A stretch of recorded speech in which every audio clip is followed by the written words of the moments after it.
بسم اللہ الرحمن الرحیم۔ میری شادی تنویر سے طے پائی تو میں بہت ناخوش تھی، کیونکہ تنویر پہلے سے شادی شدہ تھا، مگر وہ اولاد کے لیے دوسری شادی کر رہا تھا۔ سب بہت خوش تھے۔ شادی کے ایک ہفتے بعد میری طبیعت خراب ہو گئی تو شوہر نے مجھے میکے بھجوا دیا اور ظلم کا پہاڑ توڑتے ہوئے طلاق بھجوا دی، کیونکہ وہ بیمار بیوی نہیں رکھنا چاہتا تھا۔ میں روز اسے فون کرتی، پاگلوں کی طرح سب کو کہتی کہ ایک بار میری بات کروا دو شوہر سے، مگر کوئی مجھے نہیں بتاتا تھا کہ وہ بات نہیں کرنا چاہتا۔ میں کئی ماہ تک دکھ اور بیماری سے لڑتی رہی، لیکن ایک رات جب میں نے ہاسپٹل میں اپنے شوہر کو دیکھا تو چیخ اٹھی، کیونکہ وہ تو ڈاکٹر نے فیضہ سے پوچھا، فیضہ آپ کیسا محسوس کر رہی ہو؟ فیضہ نے جواب دیا، ڈاکٹر اب میں کافی بہتر محسوس کر رہی ہوں۔ مجھے لگتا ہے شاید میری بیماری اب اختتام کو پہنچ رہی ہے۔ میں نے اپنی طبیعت میں کافی بہتری محسوس کی ہے۔ وہ ڈاکٹر سے بات کر ہی رہی تھی کہ اچانک اس کی نظر ایک بیڈ پر جا پڑی۔ جب اس نے بیڈ کی طرف دیکھا تو اس کی چیخیں نکل گئیں۔ وہ حیران رہ گئی، کیونکہ اس کے سامنے وہ شخص تھا جس سے اس کا کبھی رابطہ نہیں ہو پایا تھا۔ 5 سال پہلے جو کچھ اس کی زندگی میں ہوا تھا وہ شاید کبھی بھلا نہیں سکی تھی، مگر زندگی میں آگے بڑھنا ضروری تھا۔ اسی وجہ سے فیضہ تھوڑی حیران تھی۔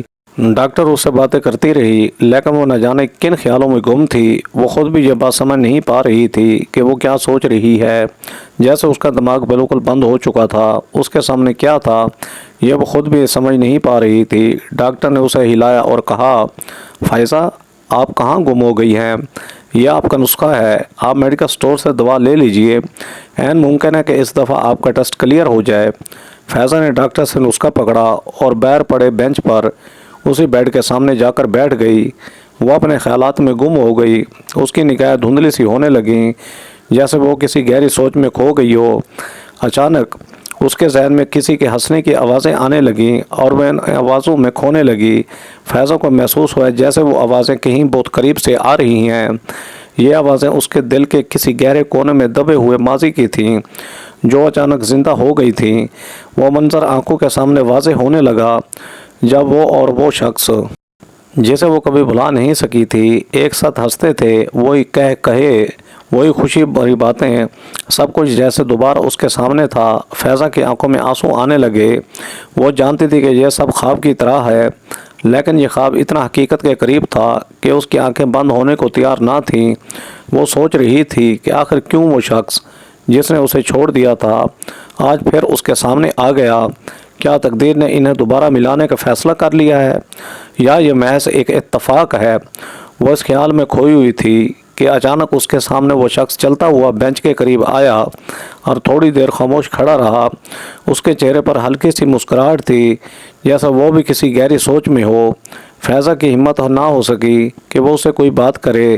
وہ خاموشی سے اسے دیکھتی رہی اور دل میں ہزاروں سوال اٹھنے لگے۔ کچھ لمحے یوں ہی گزر گئے، پھر اس شخص نے آہستہ سے کہا، فائزہ اتنے سال بعد تم سے مل کر عجیب سا لگ رہا ہے۔ میں نے کبھی نہیں سوچا تھا کہ ہم یوں دوبارہ ملیں گے۔ فائزہ کے دل میں ہزاروں جذبات بیدار ہو چکے تھے۔ وہ یہ سمجھ نہیں پا رہی تھی کہ دوبارہ اس شخص پر اعتماد کرے یا ماضی کے درد کو دوبارہ زندہ ہونے سے بچائے۔ فائزہ اٹھ کھڑی ہوئی اور قدم بڑھانے لگی۔ چلتے چلتے اس کے ذہن میں یہ آوازیں گونجنے لگیں، میں فیضہ منور جو ایک قابل ڈاکٹر بننا چاہتی تھی، جس کے خواب شاید اب ٹوٹ چکے ہیں۔ میں کون تھی؟ میں وہ تھی جسے بیمار سمجھ کر ٹھکرا دیا گیا تھا۔ میں کس قدر خوش باش رہا کرتی تھی۔ وہ اپنے قدم بڑھاتی جا رہی تھی۔ کچھ دیر بعد وہ رکشے پر سوار ہوئی اور اپنے گھر آ گئی۔ گھر پر بھی وہ ساکت بیٹھی رہی۔ اسے کچھ سمجھ نہیں آ رہا تھا کہ اس شخص کے ساتھ کیا ہوا اور وہ کیسے اس کی طرف بڑھ سکتا ہے۔ اب تو وہ اس کے لیے نامحرم ہو چکا تھا۔ آج سے 5 سال پہلے جب میں 20 سال کی تھی اور میڈیکل کالج جانے کی تیاری کر رہی تھی، کیونکہ میرا ایڈمیشن ہو چکا تھا، میں بہت خوش تھی کہ میری زندگی بدلنے والی ہے۔ لیکن اسی دوران میرے والدین نے میری رشتہ طے کر دیا۔ میں انکار نہیں کر سکی۔ میرے ابو نے کہا کہ تمہارے خواب اب سسرال جا کر ہی پورے ہوں گے، اور میں نے فرما برداری میں اپنا سر جھکا دیا۔ میرے والد نے کہا کہ پہلے شادی کر لو اور پھر میڈیکل جانے کا سوچنا۔ لڑکے کا نام تنویر تھا اور وہ پہلے سے شادی شدہ تھا۔ میری خالہ نے یہ رشتہ کروایا تھا۔ میں نے کہا کہ ٹھیک ہے، اگر وہ مجھے شادی کے بعد پڑھنے کی اجازت دے تو مجھے اس شادی پر کوئی اعتراض نہیں ہوگا۔ یہ سن کر میرے والد نے کہا کہ نہیں، وہ شادی کے بعد پڑھنے کی اجازت نہیں دیں گے، کیونکہ وہ شخص پہلے سے شادی شدہ ہے اور اسے اولاد کی خواہش ہے۔ تم اس کو اولاد دے دینا، اس کے بعد تم آزاد ہو جاؤ گی۔ میں خاموش ہو گئی۔ گھر میں شادی کی تیاریاں شروع ہو گئیں، لیکن میرے دل میں ایک عجیب سی الجھن تھی اور میں کچھ بیمار بھی رہنے لگی۔ مجھے سمجھ نہیں آ رہا تھا کہ میرے جسم میں یہ تبدیلیاں کیوں ہو رہی ہیں۔ آخر کار میری خالہ اپنے مقصد میں کامیاب ہو گئیں، کیونکہ وہ کبھی نہیں چاہتی تھیں کہ میں آگے پڑھوں۔ انہوں نے میرے ابو کو ایسے بریف کیا جیسے وہ ہی سب کچھ ٹھیک کر رہی ہیں اور ہم غلط ہیں۔ میرے ابو کچھ بھی سننے کو تیار نہیں تھے۔ بس یہی وجہ تھی کہ میرے خواب ادھورے رہ گئے۔ ہم 6 بہنیں تھیں اور میرے والد نے ہماری پرورش بہت سخت انداز میں کی تھی۔ ہم نے بھی اپنے والد کو کبھی شکایت کا موقع نہیں دیا تھا۔ میں درمیانی بہن تھی، مجھ سے چھوٹی ایک بہن تھی، یعنی کہ میں 5ویں نمبر پر تھی۔ میں کچھ نٹ کھٹ اور شرارتی بھی تھی اور ہر وقت خوش رہنے کی قائل تھی۔ کچھ دنوں سے مجھے مکمل طور پر خاموش دیکھ کر میری بڑی بہن سیما باجی نے مجھ سے پوچھا، فائزہ آخر تمہیں پریشانی کس وجہ سے ہے؟ جس شخص سے تمہاری شادی ہو رہی ہے وہ تو کافی سمجھدار لگتا ہے اور مجھے نہیں لگتا کہ وہ تمہیں پڑھنے سے روکے گا۔ میں نے جواب دیا، بات ایسی نہیں ہے، جو بھی ہوگا تو سسرال میں ہی۔ ابا میری شادی اتنی جلدی کیوں کر رہے ہیں؟ میری بہن نے کہا، یہ بات تم نے مجھے تو کہہ دی ہے، لیکن دوبارہ کسی اور سے مت کہنا۔ اگلے جمعہ کو تمہارا نکاح ہوگا اور نکاح بہت سادگی سے ہوگا۔ مجھے کچھ سمجھ نہیں آ رہی تھی کہ میرے ساتھ ہو کیا رہا ہے۔ اوپر سے میری طبیعت بھی دن بدن بگڑتی جا رہی تھی۔ جب بھی میں کسی سے بات کرنے کی کوشش کرتی تو وہ کہتے کہ یہ سب تمہارے وہم ہیں، شادی نہ کرنے کے بہانے ہیں۔ میں خاموش ہو گئی۔ میں نے اللہ تعالیٰ سے التجا کی، یا رب، اب تو ہی میرے حال کا محرم ہے۔ اگر تو نے میرے لیے یہی بہتر سوچا ہے تو مجھے قبول ہے۔ میرے دل میں خوشی آنے لگی۔ جیسے جیسے دن گزر رہے تھے میں اپنی شادی سے تھوڑا بہت خوش رہنے لگی۔ مجھے لگا تھا کہ شاید جو جیسا میں گمان کر رہی ہوں ویسا کچھ بھی نہ ہو، سب لوگ ویسے ہوں جیسا میں چاہتی ہوں۔ ہو سکتا ہے میں غلط سوچ رہی ہوں۔ بس انہی خیال میں بہت زیادہ مجھے خوش دیکھ کر میرے والد اور میری بہنیں بھی بہت زیادہ خوش ہوئی تھیں، لیکن میرے دل میں پھر بھی جو خوف تھا، ڈر تھا، لیکن میں نے اپنے تمام خوف اور ڈر اللہ کے سپرد کر دیے تھے اور میں اپنے نکاح کے دن کا انتظار کرنے لگی، کیونکہ نکاح کا دن وہ دن ہوتا ہے جس کا ہر لڑکی کو شدت سے انتظار ہوتا ہے اور اس کے بعد زندگی مکمل طور پر بدل جاتی ہے۔ بس یہی وجہ تھی کہ میں اپنے آپ کو خوش رکھنے لگی۔ ہر وقت اپنے ہونے والے شوہر کے بارے میں سوچتی اور یہ سوچتی کہ وہ مجھے آگے پڑھنے کی اجازت دیں گے یا نہیں، لیکن پھر تھک ہار کر میری سوچ وہیں آ کر اٹک جاتی کہ اگر انہوں نے مجھے آگے پڑھنے نہ دیا تو میں کیا کروں گی، میں کہاں جاؤں گی۔ پھر دل کو تسلی ہو جاتی کہ کوئی بات نہیں، وہ میرا اپنا گھر تو ہوگا۔ دن گزرتے جا رہے تھے۔ آخر کار جمعہ کا دن آ گیا اور میں نے سفید رنگ کا خوبصورت لباس پہنا۔ وہ لوگ بھی آئے، نکاح ہوا اور مجھے رخصت کر کے لے جایا گیا۔ میرے والد نے جیسے مجھے بوجھ کی طرح اتار پھینکا ہو۔ میں رخصت ہو کر اپنے سسرال پہنچ چکی تھی۔ جب وہاں پہنچی تو مجھے بہت زیادہ تھکاوٹ محسوس ہو رہی تھی اور بخار بھی چڑھنے لگا، لیکن یہ میری شادی کا پہلا دن تھا، اس لیے میں کچھ کہہ بھی نہیں سکتی تھی۔ اتنے میں میری سوتن آئی اور میرے پاس آ کر کہنے لگی، فائزہ، میرا نام روشن ہے اور میں تمہاری سوتن ہوں۔ یہ مت سمجھنا کہ میں نے تمہیں اپنے شوہر دے دیا ہے، مجھے بس تم سے اولاد چاہیے اور تمہارا پہلا بچہ میری گود میں آ جائے۔ یہ سن کر مجھے بہت حیرانی ہوئی کہ یہ کیا ماجرا ہے۔ اس عورت کا لہجہ بہت عجیب سا تھا، نہ تو وہ سخت انداز میں بات کر رہی تھی اور نہ ہی نرم انداز میں۔ یہ کیا تھا؟ میں کچھ بھی نہیں سمجھ پائی۔ کچھ دیر بعد وہ کمرے سے نکل گئی اور میں خاموشی سے سمٹی ہوئی بیٹھ کے ایک طرف بیٹھی رہی۔ ابھی تک یہ سارا معاملہ میرے لیے حیران کن تھا۔ کچھ ہی دیر بعد میرے شوہر کمرے میں داخل ہوئے۔ وہ سفید شلوار قمیض میں ملبوس تھے اور نہایت عمدہ شخصیت کے مالک لگ رہے تھے، کیونکہ میں نے انہیں پہلی دفعہ ہی دیکھا تھا۔ پہلے میری بہن نے تصویر لا کر دی تھی لیکن میں نے دیکھی نہیں تھی۔ میں نے کہا تھا کہ جو فیصلہ ابو کر چکے ہیں مجھے اس پر کوئی اعتراض نہیں ہے۔ خیر، انہوں نے دروازے پر دستک دی اور مجھ سے اندر آنے کی اجازت طلب کی۔ ان کا یہ انداز مجھے بہت خوبصورت لگا اور میرے دل میں جو خدشات تھے وہ دور ہونے لگے تھے۔ وہ میرے پاس آ کر بیٹھ گئے اور مجھ سے بس یوں ہی عام حالات کی باتیں کرنے لگے۔ پھر وہ مجھ سے کہنے لگے کہ ہمارا جو پہلا بچہ ہوگا وہ میں اپنی پہلی بیوی کو دوں گا۔ یہ سن کر میرا چہرہ پھک ہو گیا۔ میں نے کہا وہ کیوں؟ کہنے لگے تم تو جانتی ہو کہ میں پہلے سے شادی شدہ ہوں اور میری بیوی نے مجھے اسی شرط پر دوسری شادی کی اجازت دی ہے۔ تمہاری خالہ رضیہ خالہ نے بھی یہی شرط رکھی تھی آپ کے گھر والوں کے سامنے، تو انہوں نے بھی اس پر کوئی اعتراض ظاہر نہیں کیا تھا۔ میں نے کہا مجھے تو اس بات کے بارے میں کوئی علم نہیں ہے۔ کہنے لگے کیا تم میری خوشی کی خاطر یہ قربانی نہیں دے سکتی؟ میں خاموش ہو گئی اور مزید کوئی بحث نہیں کی۔ رات گزر گئی۔ صبح جب میں اٹھی تو میں بہت خوش تھی۔ میرے دل کے تمام خدشات تھے کیونکہ میں ایک نئی زندگی کے ایک نئے موڑ کی جانب بڑھ چکی تھی۔ صبح جب میرے شوہر مجھ سے ملے تو میں نے ان سے کہا کہ مجھے آپ سے ایک بات کرنی ہے۔ انہوں نے کہا جی کہیے بیگم صاحبہ۔ تو میں نے کہا بات کچھ یوں ہے کہ میرا میڈیکل میں داخلہ ہو چکا تھا اور میں چاہتی ہوں کہ آپ مجھے تعلیم جاری رکھنے کی اجازت دے دیں۔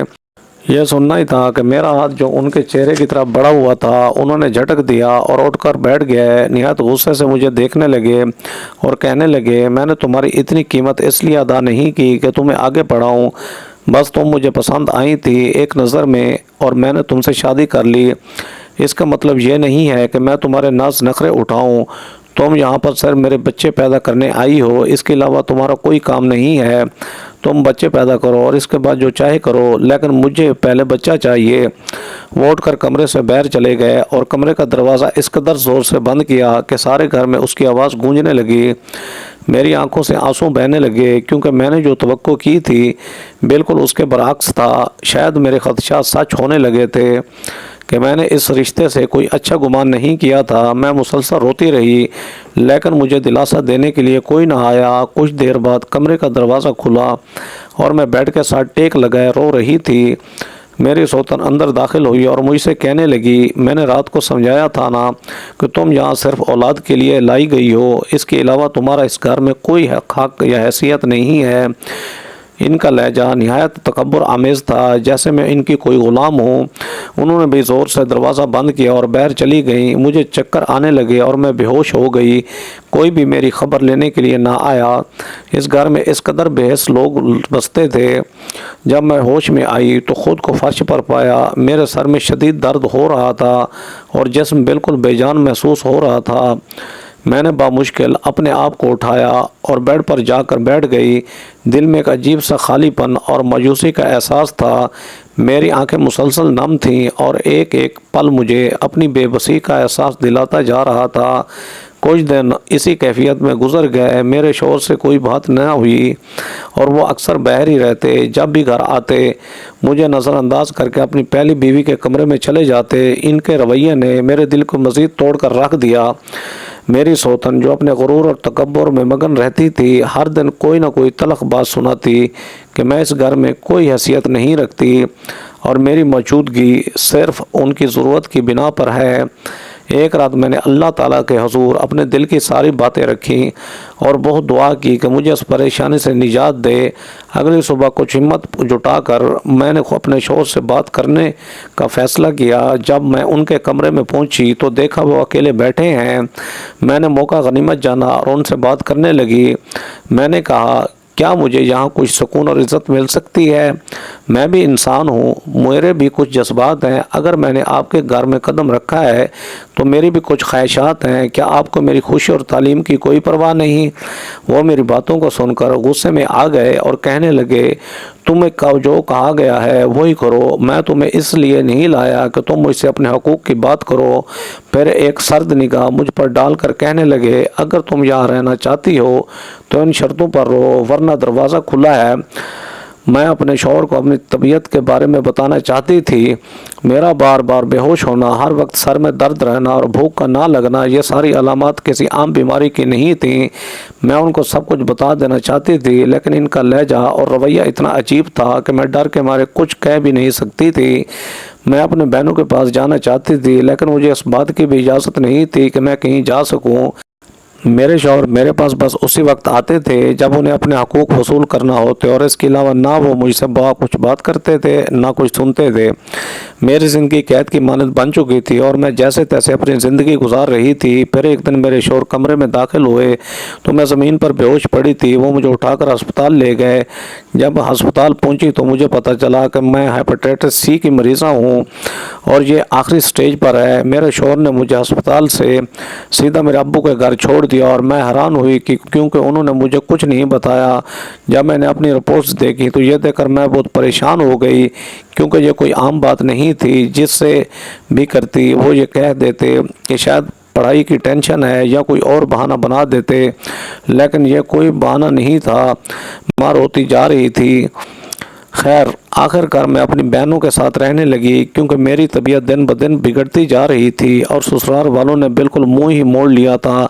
ایک ہفتہ گزرا، 2 ہفتے گزرے، 3 گزرے، یہاں تک کہ 1 مہینہ گزر گیا۔ جب بھی میں تنویر کو کال کرتی تو وہ کال نہیں اٹھاتے تھے، اور جب میں اپنے سسرال میں کسی کو کال کرتی تو وہ کہتے کہ وہ مجھ سے بات نہیں کرنا چاہتے۔ میں نے بہت کوشش کی مگر مجھ سے کسی نے بات نہیں کروائی۔ میں نے ٹھان لی کہ ایک دن ان کا سامنا ضرور کروں گی اور ان سے پوچھوں گی کہ انہوں نے میرے ساتھ ایسا کیوں کیا۔ ایک دن میں صحن میں بیٹھی اپنی بہنوں کے ساتھ چائے پی رہی تھی کہ دروازے پر دستک ہوئی۔ ڈاکیا آیا اور اس کے ہاتھ میں ایک نوٹس تھا جو کہ فیضہ کے نام پر تھا۔ میں اٹھی اور اپنے نوٹس ریسیو کیا تو وہ تنویر کی طرف سے تھا۔ اس نوٹس میں یہ لکھا تھا کہ بیمار ہونے کی وجہ سے وہ میرے اخراجات نہیں اٹھا سکتے اور انہوں نے مجھے طلاق دے دی ہے۔ میں وہیں پر کھڑی رہ گئی اور میرے ہاتھ سے وہ پیپر چھوٹ گیا۔ میں نے جلدی سے اپنی سوتن کو کال کی تو انہوں نے فون اٹھا لیا اور کہنے لگی، ہاں ہمیں بیمار بچے نہیں چاہیے، ہم نے یہ شادی صرف بچوں کے لیے کی تھی اور تم تو بیمار ہو، اس لیے میں کسی بیمار کو اپنے گھر پر نہیں رکھنا چاہتی۔ اور پھر انہوں نے میرے منہ پر فون بند کر دیا۔ میں زمین پر گھٹنوں کے بل بیٹھ چکی تھی۔ میں کہاں جاتی؟ میں اپنے والد کے پاس تو نہیں رہ سکتی تھی، کیونکہ انہوں نے مجھے پہلے ہی ایسے بے حس شخص کے ساتھ باندھ دیا تھا۔ مجھے ان سے کوئی شکوہ نہیں تھا، شاید یہ میرے نصیب میں ہی تھا۔ میری بہنیں رونے لگیں اور میں بھی رفتاروں قطار رو رہی تھی۔ میں نے اپنے آنسو صاف کیے اور سیدھا اپنے ابو کے کمرے میں چلی گئی۔ ان سے کہنے لگی کہ ابو، آپ نے جو میرے لیے فیصلہ کیا تھا وہ شاید ناکام رہا، یہ طلاق کا نوٹس ہے۔ میں اتنا کہتی ہوں کہ کاش آپ مجھے پڑھنے دیتے، اور حالانکہ اگر آپ بات مانتے تو میں آج ان حالات میں نہ ہوتی۔ میں نے ان کے قدموں کے سامنے گر کر رونا شروع کر دیا۔ میرے بابا جب مجھے ہسپتال لے گئے تو وہاں جا کر پتہ چلا کہ میری جگر بالکل ختم ہو چکا ہے اور میرا بچنا ممکن نہیں رہا، لیکن میں نے ہمت کی اور اللہ تعالیٰ سے التجا کی کہ یا اللہ، تو ہی میرا حامی ہے، تو ہی رحمان ہے، تو ہی رحیم ہے، اور میں جانتی ہوں کہ تو اپنے بندوں کو کبھی بھی اکیلا نہیں چھوڑتا، تو میری مدد فرما۔ ڈاکٹر نے مجھے داخل کر لیا تھا اور میرا علاج شروع کر دیا۔ 3 مہینے بعد میرا لیور ٹرانسپلانٹ ہوا تھا اور وہ کامیاب رہا تھا۔ جب میری رپورٹس آئیں تو ان میں میرے جگر نے اپنا کام کرنا شروع کر دیا تھا اور میں بہت خوش ہوئی۔ میرے والد بھی اپنے کیے گئے فیصلے پر بہت پچھتا رہے تھے۔ کچھ دن پہلے ہی میری خالہ کی بیٹی کو بھی طلاق ہوئی تھی اور انہوں نے بھی میرے والد سے معافی مانگی کہ انہوں نے ان سے بدلہ لینے مجھے میڈیکل میں نہیں جانے دیا تھا، بلکہ میری شادی ایک شادی شدہ شخص سے کروا دی تھی۔ میرے والد بھی بہت پچھتا رہے تھے، کیونکہ جو کچھ میرے والد کے ساتھ ہوا تھا شاید اتنے بے حس ماں باپ بھی یہ برداشت نہیں کر سکتے تھے۔ خیر میں نے خود کو سنبھالنا شروع کر دیا۔ 3 مہینے بعد مجھے اسپتال سے ڈسچارج مل گیا اور میں اپنے گھر واپس آ گئی۔ آج میں اسپتال میں اپنی آخری رپورٹ کروانے آئی تھی اور جب میں نے سامنے بیڈ پر دیکھا تو وہاں کوئی اور نہیں بلکہ میرا شوہر تھا، جو اب کینسر کے مراحل میں مبتلا ہو چکا تھا۔ اس نے مجھے بیمار سمجھ کر دھتکار دیا تھا اور آج وہ خود بیماری کی اس حالت میں تھا جس کا کوئی علاج بھی نہیں تھا۔ وہ شخص بمشکل بیٹھ کر میرے پاس ہے اور مجھے اسے کہنے لگا، مجھ سے بہت بڑی غلطی ہو گئی جو میں نے تمہیں دھتکارا دیا تھا اور آج اتنے عرصے بعد تم میرے سامنے ہو۔ میں نے اس کو کوئی جواب نہیں دیا اور خاموشی سے الٹے قدموں اپنے گھر واپس چلی گئی۔ میں کچھ بھی سمجھ نہیں پا رہی تھی کہ اس شخص کے ساتھ ایسا کیوں ہوا۔ میں ابھی انہی خیالات میں گم تھی کہ اچانک دروازے پر دستک ہوئی۔ میری خالہ نے اندر آنے کی اجازت طلب کی۔ میں انہیں معاف تو پہلے ہی کر چکی تھی، اس لیے میں نے کہا، جی آئیے خالہ بیٹھیں۔ تو وہ کہنے لگی، بیٹا مجھے معاف کر دو، میں نے جو کچھ تمہارے ساتھ کیا وہ سب میری بیٹی کے ساتھ ہوا آج مجھے یقین ہو چکا ہے کہ یہ مکافات عمل ہے، اور میں آج جو تمہیں بتانے جا رہی ہوں وہ بات مجھے سمجھ نہیں آ رہی کہ میں کیسے شروع کروں۔ میں نے کہا خالہ کوئی بات نہیں، آپ مجھ سے کھل کر بات کیجئے، آپ کہنا کیا چاہتی ہیں؟ میری خالہ نے مجھے کہا جس شخص سے تمہاری شادی ہوئی تھی میں نے ہی اسے بھڑکایا تھا کہ تم بیمار ہو، نہ جانے کب ٹھیک ہوگی، اور جو تم سے بچے پیدا ہوں گے وہ بھی بیمار ہوں گے، اس لیے اس نے تمہیں چھوڑ دیا۔ جب تمہارے قدم اس گھر سے نکلے تو پیچھے سے ان کا تمام کاروبار ڈوب چکا تھا، اور پھر کچھ دن بعد ہی تمہاری سوتن کا ایکسیڈنٹ ہوا اور اس کی دونوں ٹانگیں پیرالائز ہو گئیں، اب وہ چل نہیں سکتی، اور تمہارے شوہر بھی کینسر کے مرض میں مبتلا ہیں۔ بیٹا یہ دنیا نام ہی مکافات کا ہے، جو لوگ دوسروں کے ساتھ برا کرتے ہیں ان کے ساتھ کبھی بھی بھلا نہیں ہوتا۔ میں نے تمہارے ساتھ برا کیا تو میرے ساتھ بھی دگنا برا ہوا، اور تمہارے سسرال والوں نے جو تمہارے ساتھ کیا وہ تو شاید ناقابل معافی تھا۔ تم بیمار تھیں لیکن انہوں نے تمہارا ساتھ دینے کی بجائے تمہارا مذاق اڑایا اور تم پر ظلم کرتے ہوئے تمہیں طلاق دے دی۔ طلاق بھی ایک بہت بڑا ظلم ہے۔ میری خالہ ہزاروں قطر ہاتھ جوڑے میرے سامنے رو رہی تھی۔ اب میں نے ان کے ہاتھ تھام کر کہا خالہ اللہ تعالیٰ معاف کرنے والا ہے، بس سچے دل سے توبہ کر لیجئے، وہ ہم سب کو معاف کرنے والا ہے، اور اللہ تعالیٰ ان کا بھی بھلا کرے۔ مجھے کسی سے کوئی شکوہ شکایت نہیں ہے، اللہ تعالیٰ نے میرا بدلہ لے لیا ہے۔ ناظرین میری ویڈیو کو پورا دیکھا کریں، اور میرے چینل شوکت وائس کو برائے مہربانی سبسکرائب کر کے بیل آئیکن کو دبا کر آل پر کلک کر دیں تاکہ آپ کو ہر آنے والے نیو ویڈیو کا نوٹیفیکیشن سب سے پہلے ملے۔ تھینکس فار واچنگ، اللہ حافظ۔